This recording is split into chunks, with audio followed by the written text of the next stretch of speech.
peuple français et à lui seul que j'en appelle désormais.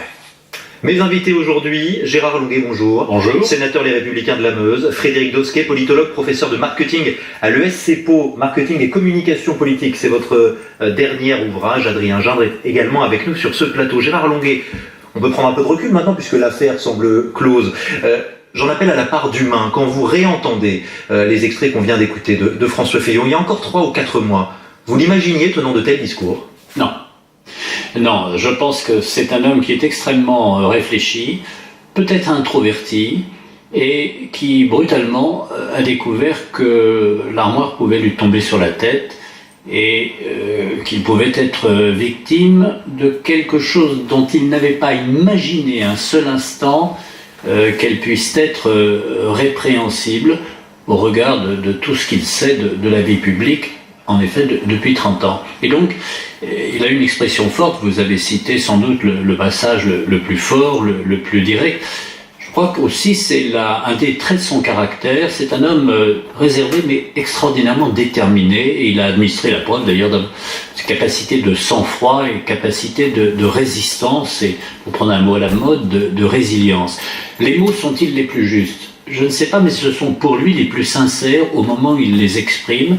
Sentiment que 4,5 millions d'électeurs sont privés de leur choix, de leur libre choix, par un jugement qui est un jugement moral, porté par des gens qui sont des gens tous très intelligents, mais dont aucun n'a jamais prétendu être un prix de vertu et être un juré d'assises morales. Or, c'est exactement ce dont François Fillon était victime. Mais le François Fillon qu'on connaissait, il semblait imperméable à la démagogie, à une forme de surenchère. Il n'y a aucune démagogie dans son propos. Mais il y a une forme de surenchère, assassinat politique. Vous le dites vous-même, les mots sont forts, peut-être un peu trop. Les mots sont forts, mais en l'espèce, sur le point précis, je crois qu'ils sont ceux qu'a ressenti François Fillon, et que, par ailleurs, j'ai ressenti moi-même comme engagé dans cette primaire et ayant souhaité sa victoire. Maintenant, sur le fond de son programme, y a-t-il un changement? Y a-t-il une concession? Y a-t-il une marche arrière? Y a-t-il un recul? La réponse est non. Il y a une adaptation permanente parce qu'il est à la tête d'une équipe rassemblée qui n'était pas seulement la sienne, et il y a eu des évolutions. On l'a vu par exemple lorsqu'il est intervenu sur la maladie, la couverture de l'assurance maladie. On l'a vu dans un sens peut-être un peu différent sur les mesures de sécurité, en particulier la responsabilité pénale à 16 ans. Nous allons le voir demain sur les thèmes de la défense ou sur les thèmes économiques, parce que c'est en fait le vrai débat français, c'est quand même le débat économique. Est-ce que la société française est-elle capable de tenir son rang, et l'État est-il capable de financer ses actions? Adrien Gindre, vous qui suivez François Fillon depuis longtemps, tout de même, qui l'eût cru tenant de tels discours, non? François Fillon, c'est l'homme du sang-froid, vous l'avez rappelé, et c'est l'homme du sang-froid dont le sang s'est légèrement réchauffé ces derniers jours. On peut le dire ainsi. Oui. On peut le dire ainsi. François Fillon, il s'est surpris lui-même, je crois, et il a surpris ses plus proches, parce que c'est exactement ce que vous rappeliez tout à l'heure. C'est vu l'ampleur de la charge médiatique, la charge politique, la charge judiciaire de son point de vue. Il a perdu momentanément ses moyens et cette maîtrise de sa parole. À un moment, il s'est retrouvé comme piégé, ne sachant plus quelle était la bonne stratégie. On a beaucoup dit également, sa stratégie de communication a changé parce qu'il a écouté aussi plusieurs interlocuteurs. Il a écouté sa conseillère en communication Anne Méo, il a écouté ses plus proches politiques historiquement, il a écouté ses avocats, et on ne lui disait pas forcément la même chose au même moment. Ça a donné un discours qui a varié, mais ça a donné un discours qui aujourd'hui est revenu à ce qu'il était précédemment. Le François Fillon, là on a entendu ces toutes dernières heures, hier encore en meeting à Orléans, les proches que l'on a pu aussi interroger, sont revenus à une mesure plus grande, plus évidente. D'ailleurs, dans l'entourage de François Fillon, on regrette qu'il y ait pu avoir quelques excès de langage qui d'ailleurs lui ont finalement nui, puisque certains de ses lieutenants, ceux qu'il soutenait, l'ont précisément quitté parce qu'ils trouvaient que l'homme qu'ils avaient soutenu ne se correspondait plus à lui-même et était passé dans autre chose.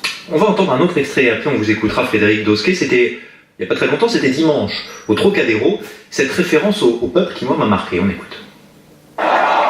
Pacifiquement et patiemment, vous êtes ensemble le peuple qui tous les jours est au travail, qui croit à la famille, à l'ordre juste, qui respecte le drapeau tricolore et les institutions de la République.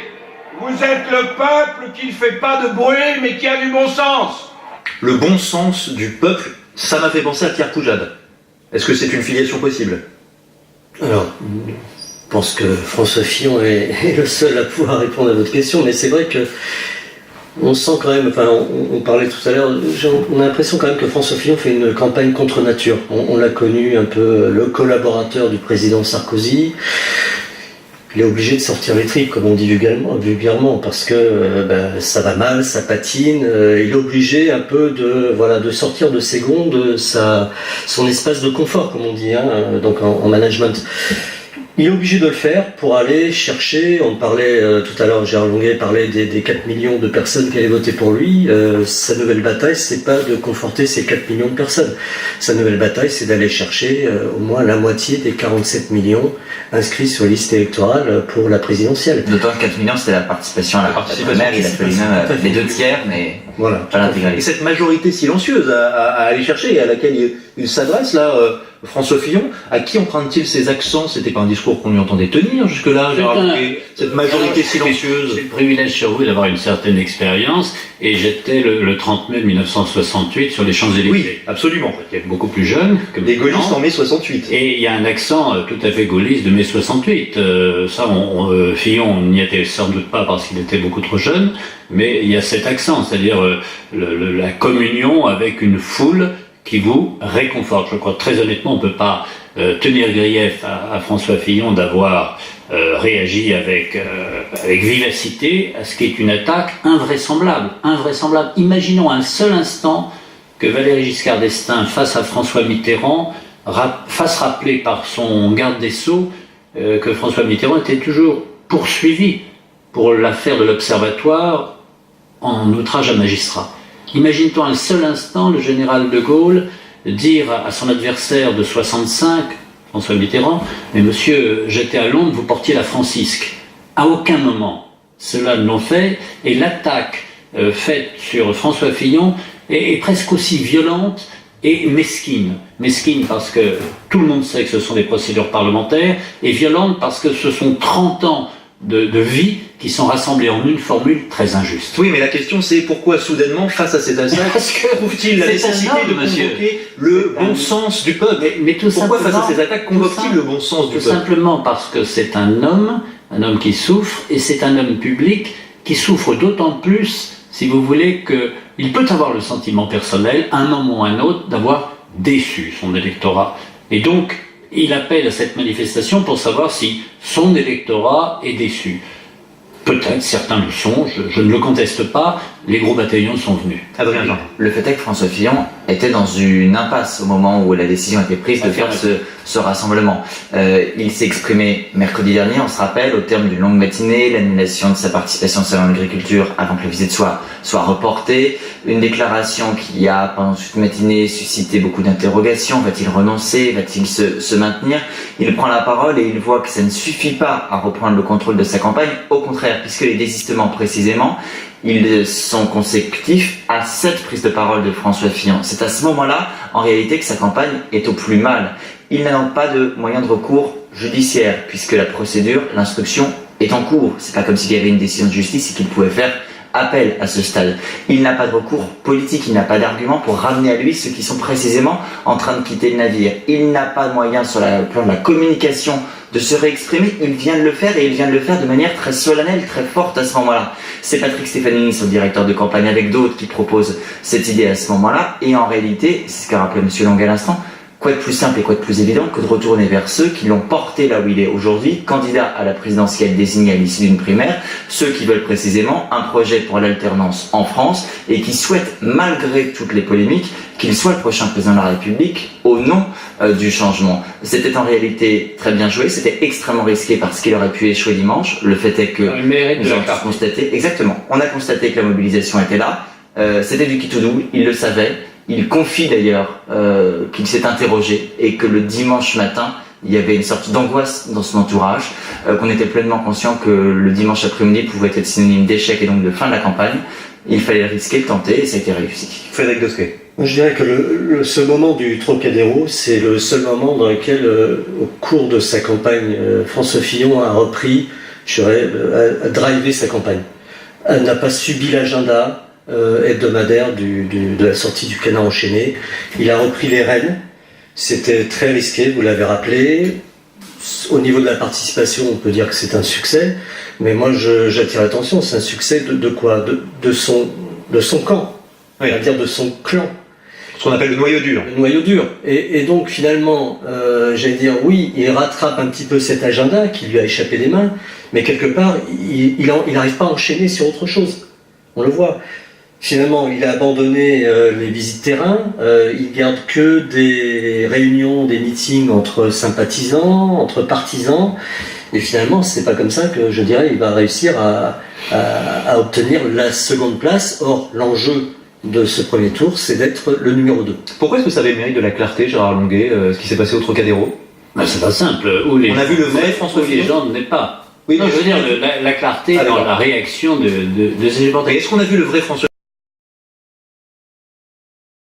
François Fillon, qui est la ferme détermination et l'expression courte, mais claire de cette détermination. Je voudrais revenir sur la campagne.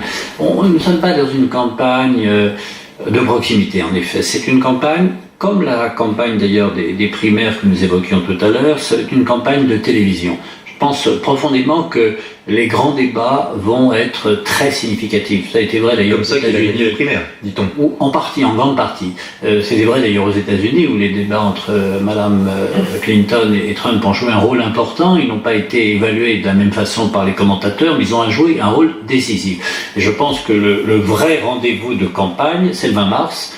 Lorsqu'il y aura entre les candidats principaux sur TF1, et il y aura un vrai rendez-vous entre les vrais candidats, avec enfin un droit de suite sur les questions. Parce que toute la difficulté de ces débats, c'est que ce sont des débats, pardonnez-moi, un petit peu superficiels, parce qu'on n'a pas beaucoup de temps.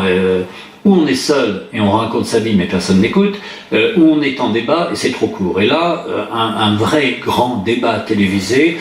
Je pense que François Fillon est parfaitement en mesure, par sa maturité et sa maîtrise, de rétablir l'équilibre et de rappeler son camp au sens des responsabilités.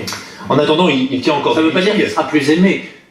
Ça sera différent. Ce ne sera pas le même homme, mais ce sera la démonstration de sa solidité. Et finalement, pour la République, c'est pas mal, la solidité. En attendant, il était hier en meeting à Orléans, François Fillon. Voici un extrait de son discours.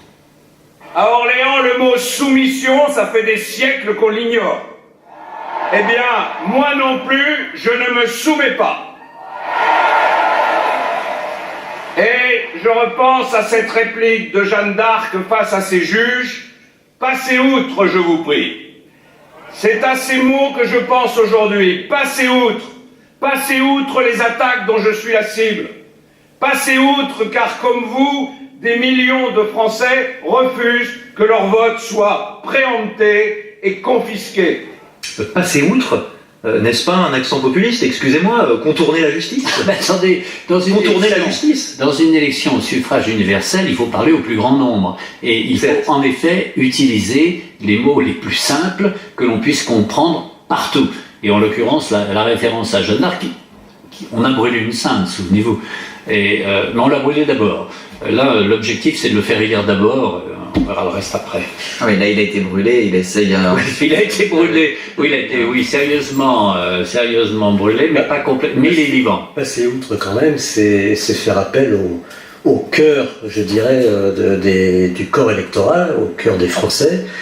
Mais d'après les sondages, ils sont pas en mesure de passer outre, je dirais, ce qui est reproché à votre candidat. C'est ça le problème, c'est que il demande effectivement, c'est ça la question d'agenda, il demande à ce qu'on parle d'autre chose, mais finalement toutes les semaines on ressasse cette même histoire et finalement c'est un éternel recommencement. Vous avez tout à fait raison, c'est pourquoi je pense profondément que tant que la campagne est entre le candidat et les médias, la campagne ne démarrera pas.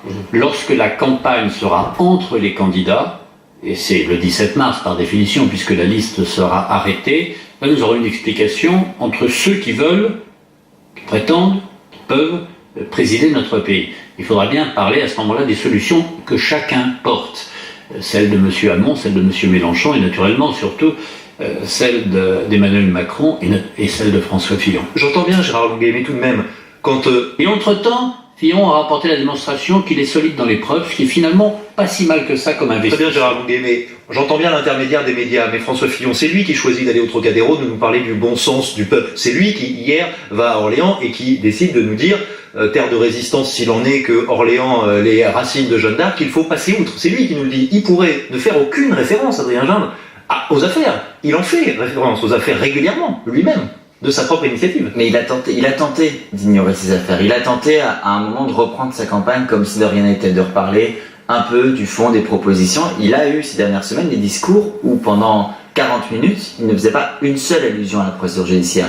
Le fait est que ça n'a pas fonctionné parce que la procédure judiciaire est revenue dans l'actualité. Elle est revenue percuter cette campagne.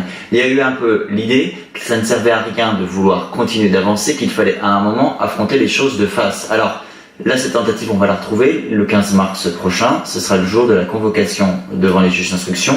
Au fin de mise en examen, exactement. François Fillon, là, en revanche, il va tenter d'enjamber ce jour-là. Là, il a décidé de tenter de relancer sa campagne presque comme si de rien n'était. Mais il fallait pour ça ce moment de confrontation, de cassure, cette purge d'une certaine manière. Et aujourd'hui, effectivement, Gérard Longuet l'évoquait à l'instant, dans son staff le plus resserré, on est convaincu qu'il va réussir à attirer à lui des électeurs qui n'étaient pas convaincus précédemment et qu'il le voit désormais sous un autre jour, l'homme qui résiste. Après avoir résisté à cela, il résistera à tout, il résistera sur la scène internationale, il résistera aux épreuves. Ça va être ça les éléments de langage qu'on va distiller ces prochains jours et ces prochaines semaines. Frédéric Dosquet. Effectivement, il peut apparaître comme étant, à juste titre, l'homme qui résiste, mais en même temps, il a des concurrents, il y en a un qui marche. Donc il y en a un qui résiste, qui fait du surplace, au mieux, et c'est vrai qu'il n'a pas du tout dévissé dans les sondages. Enfin, il est attaqué depuis maintenant 3 semaines. Il s'est tassé. Voilà, il s'est tassé et bon, alors pour reprendre un petit peu le slogan d'Emmanuel Macron, il déroule. Emmanuel Macron déroule ce qu'il veut. Enfin, voilà, donc c'est ça le problème de François Fillon, c'est qu'il n'a plus la maîtrise de son agenda. C'est surtout le problème des Français, parce qu'on est en train de les priver du vrai débat, qui est comment faire en sorte que ce pays aille mieux dans 5 ans, pour la part de responsabilité qui incombe au président de la République. Heureusement, le président n'est pas responsable de tout, et en particulier du climat. Mais là, on a vraiment besoin de ce débat, et ce débat ne viendra qu'avec la clôture des inscriptions et avec le débat direct entre les candidats eux-mêmes. Je voudrais simplement revenir sur l'aspect judiciaire. Je crois que maintenant, le devoir de François Fillon, c'est vraiment ce que je lui demande, c'est de laisser les professionnels en parler. Il a 2 excellents avocats. Lorsque ces avocats s'expriment, les choses deviennent claires, et ils connaissent le métier. Le drame du primo-délinquant, si vous me permettez cette formule, en tous les cas de la personne qui ne connaît rien au droit, c'est qu'elle est en général, c'est pour ça qu'il y a les avocats, la plus mal placée pour se défendre, parce qu'il y a une indignation du juste. Et l'indignation du Il a trop parlé de sa propre affaire. D'une certaine façon, oui. Mais c'était difficile, c'était impossible de faire autrement. Mais dans une démocratie rêvée, un président de société aurait sous-traité au directeur juridique. Ça tombe bien que vous disiez ça, puisque on observe une inflexion de la part de François Fillon face aux affaires, justement, et face à la réplique qu'il apporte aux affaires. Il parlait d'assassinat politique, on l'entendait tout à l'heure il y a encore quelques jours. C'est un peu différent, comme lorsqu'il répond ce matin aux dernières révélations du Canard enchaîné sur ce fameux prêt de 50 000 € non déclaré. Voici ce qu'il dit chez nos confrères de LCP, François Fillon. Il y a une autre question qui se pose aujourd'hui, une autre révélation du Canard enchaîné sur un prêt non déclaré. Rien du tout sur ces sujets, c'est pas un sujet. Interrogez mes avocats, ce feuilleton ne m'intéresse plus et en tout cas, je ne me laisserai pas entraîner dans une opération qui est clairement une opération de déstabilisation politique. Il intéresse les Français qui se posent des questions. Les Français, je les rencontre tous les jours et je le fais sans votre intermédiaire. Merci beaucoup.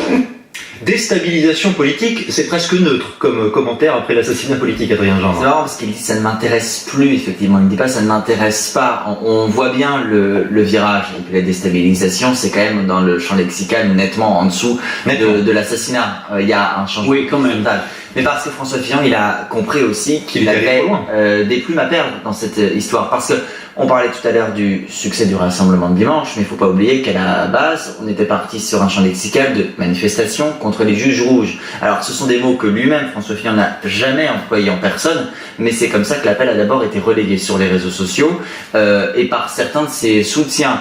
L'évolution, elle est venue très vite. Dimanche, c'était très clair. D'ailleurs, le discours a été offensif, mais plutôt mesuré par rapport à ce qu'il aurait pu être, ce qu'on aurait pu attendre, et ce que certains redoutaient. Là, on est dans la suite de cette normalisation. François Fillon, s'il veut pouvoir se décoller des affaires, faut qu'aussi lui, il reprenne dans sa bouche et dans sa voix un lexique qui s'en décolle également. Parce qu'il était allé trop loin? Il y a une phrase, c'est pas lui qui est allé trop loin. C'est lui qui parle de c'est un système médiatique dont Alain Juppé, dans sa déclaration de lundi et dans sa dernière phrase, a montré toute la cruauté. Je cite: « Je ne laisserai pas mon honneur et la paix de ma famille en pâture aux démolisseurs de réputation. » C'est quand même une phrase très forte et je considère qu'elle n'a pas été suffisamment évoquée. Les démolisseurs de réputation, c'est une évidence, c'est une vérité, parce que, bon, il y a un prêt, il a été remboursé, ok.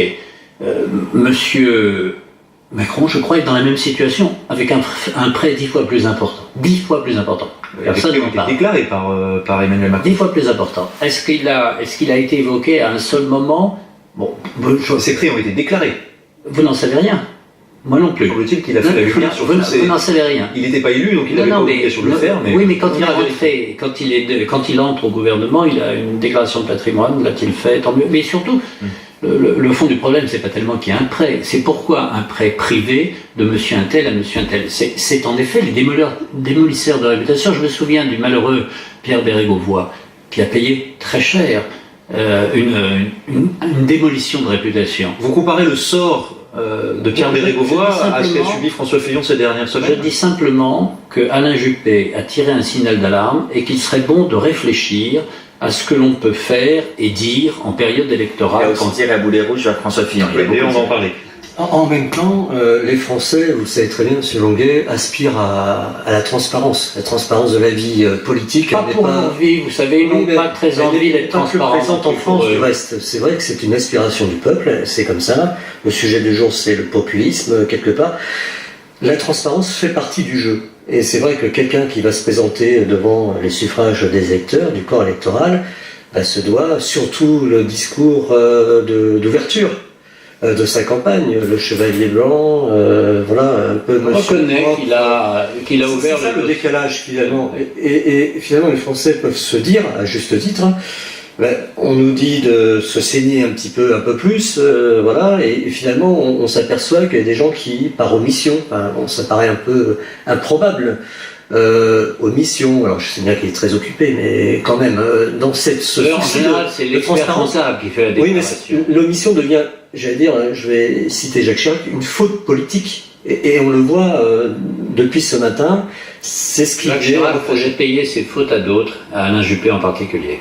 Bon, vous parlez d'Alain Juppé justement.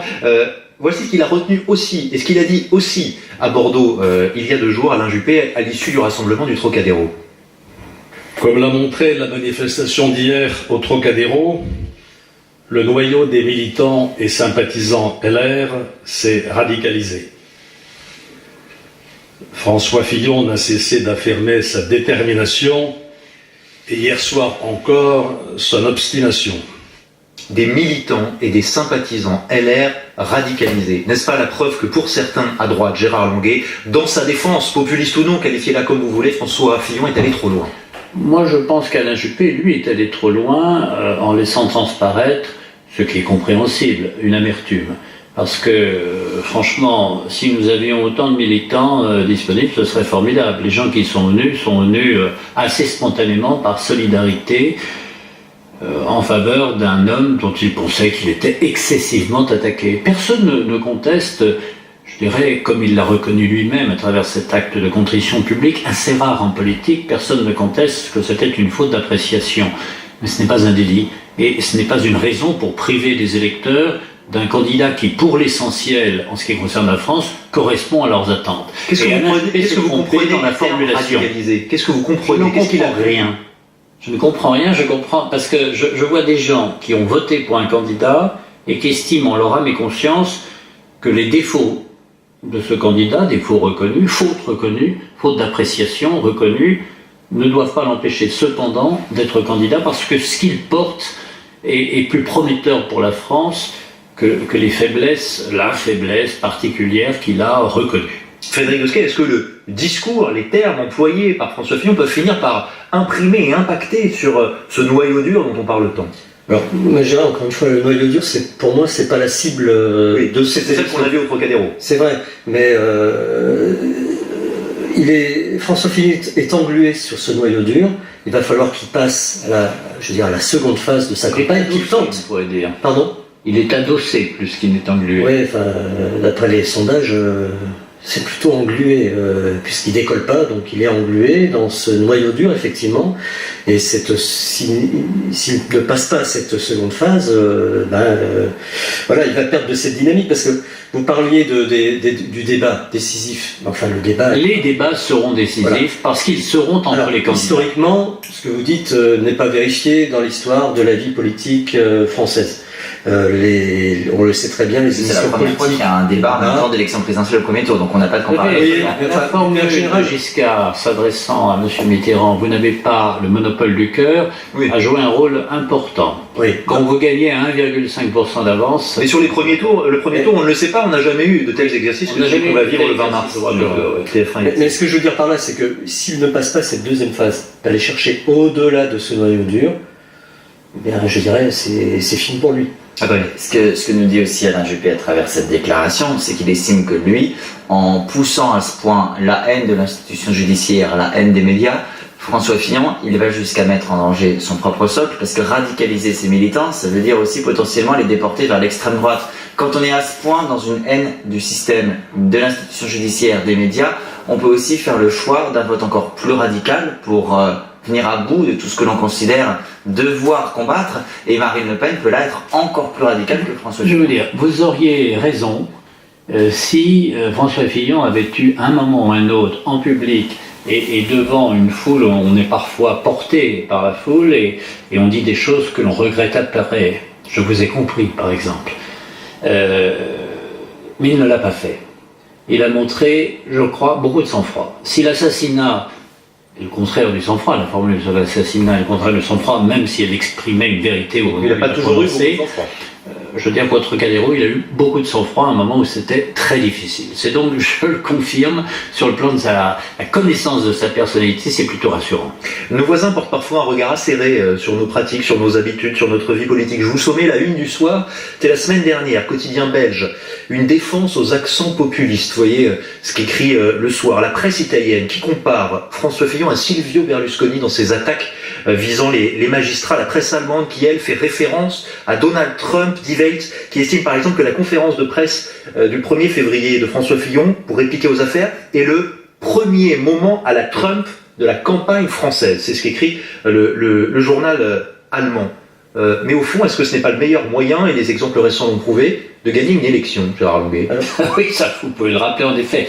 Je crois que chaque pays a sa culture politique. La Belgique est un royaume. C'est ce qui leur épargne l'élection présidentielle qui serait à peu près impossible à organiser dans un pays profondément divisé. Ça leur a permis d'ailleurs d'avoir une absence de gouvernement il y a quelques années de 18 mois de suite sans que ça change le pays.